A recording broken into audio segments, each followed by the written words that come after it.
Today we're going to be talking about the incident in Horizon Park in St. Catherine involving the police officers and men with high-powered rifles. Don't go anywhere. We're talking about our nation. We're talking about Jamaica. Be right back. Don't go nowhere.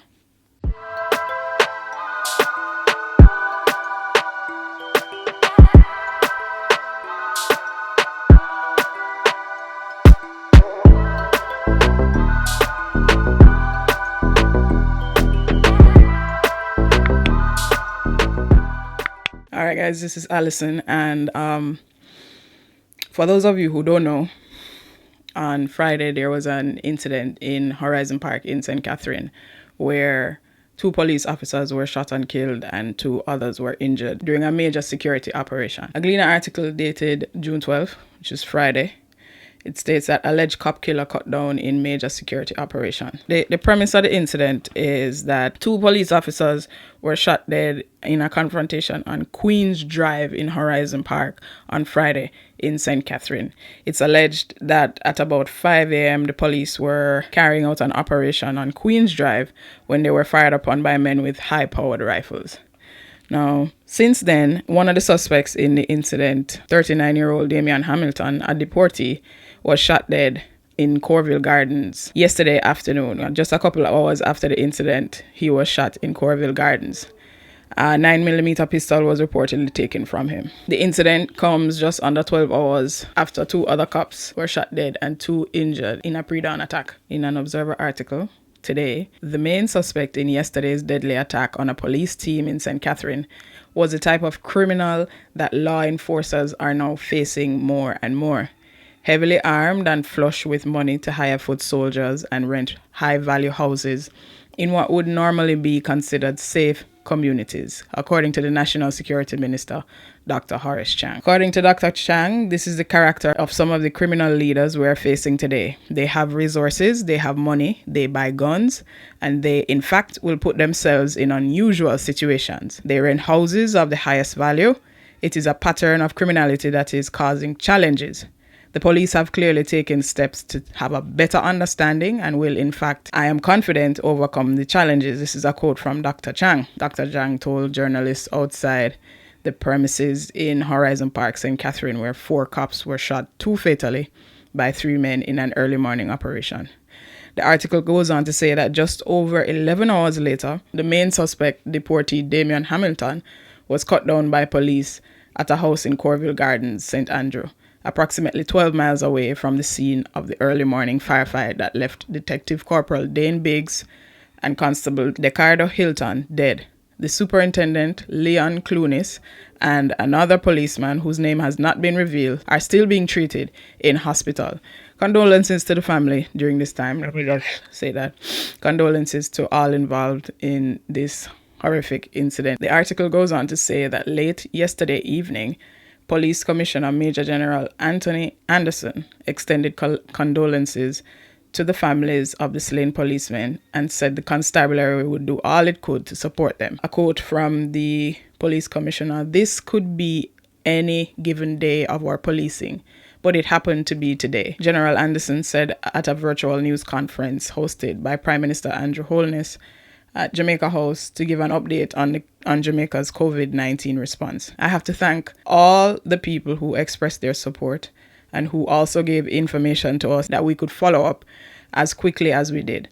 And it really speaks to the benefit of what public support can do for us in policing. Once we're getting that support, it allows us to respond quicker. It allows us to make much better use of the resources we have," Anderson says. On a day described by security personnel and government officials alike as not good, an 11-member team led by Superintendent Clunis went to Horizon Park in search of Hamilton and came under heavy attack. According to sources, the police had received information that Hamilton, who supposedly has a military background, was deported to the island 2 years ago after being charged with gun-related crimes, was at the house. They called, there was no response, one source told the Observer at the scene. The police team proceeded to search the house, and upon reaching the last room in the building, they came under fire. Clunis, the Observer later learned, was not wearing a protective vest and was shot 8 times. Doctor battled for several hours to save his life, only managing to stabilize him late afternoon. The other injured cop is stable. I don't think they were fully aware of the level of firepower they were up against, but they knew they were up against a criminal, and a criminal who is pretty smart with an established residence in this community, Chang said shortly after arriving at the scene. They tend to have money, and what they do is hire young men and young women in the communities who are not engaged in productive activities as shutters, and they find refuge in communities like these. So you might not have expected this level of firepower here, Dr. Chang says. All the officers involved are some very highly professional, capable individuals. And my first thought after observing the tragedy of the incident was that, in fact, it demonstrates the new approach of the police, which is intelligence-driven, because this is a community where anyone driving by would not expect to come into gang activity. So the intelligence unit in Spanish Town, in doing their job, they knew there was someone there, and they just didn't expect that kind of reaction. It is not the kind of thing you anticipate, even with the kind of crime background that we have in Jamaica, he pointed out. The men were armed with high-powered weapons, and M16 at that range can tear through pretty much anything that we have in normal circumstances. We would have to have had the men prepared for a high-powered, high-velocity combat situation. They are in a residential community. They knew they could face problems, but not at that level, he added. Dr. Chang said the police team involved in the operation had responded almost ideally in every situation, but it is difficult to anticipate this kind of reaction. An M16 with an extended magazine of 60 rounds with 6 feet is not something you can think through. After the gun battle, investigators retrieved an M16 rifle from the house. Hamilton was later tracked to a house in Corville Gardens, where after another gun battle, he was killed. 2 police officers were injured in that incident. Referring to the early morning incident, Dr. Chang said, the tragedy should remind the country of the level of evil and criminality that the police face on a daily basis.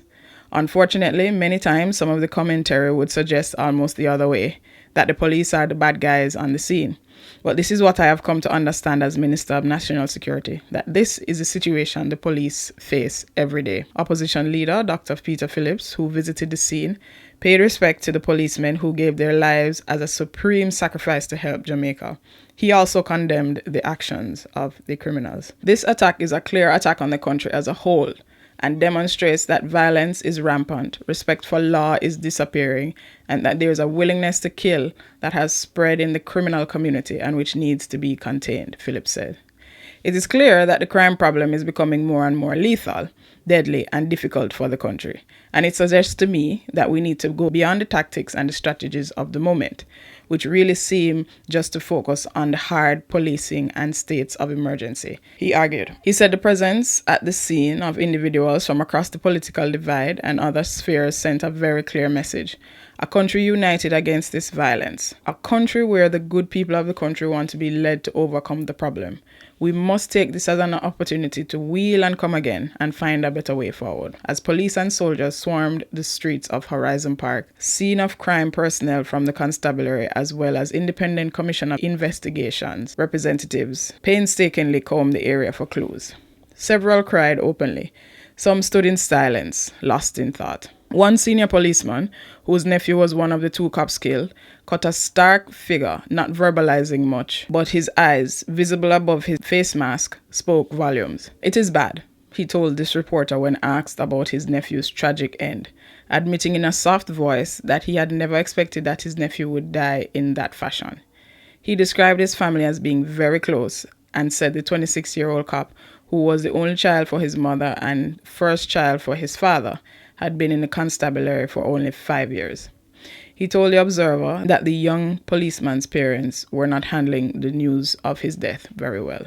It's unfortunate that so many lives had to be taken in an incident like this, but it always comes back to the question, where are the weapons coming from? How are they getting here? I think that's where you find all the answers. It won't stop. I'll keep following this story and other stories that I find interesting. Stay tuned. And until next time, peace, love, unity all the time.